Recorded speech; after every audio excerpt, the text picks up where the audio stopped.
Hey everyone, is your PS5 Dual Sense controller moving on its own?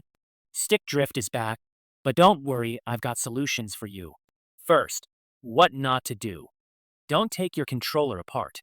The Dual Sense is complex, and you might void your warranty. Instead, try these easy fixes. Fix 1. Reset your controller.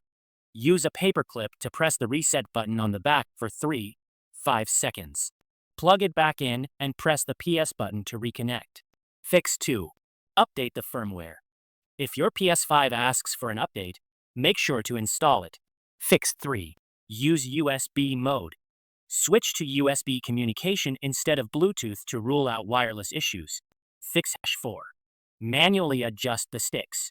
Try wiggling the thumbsticks up and down. Some gamers swear this works.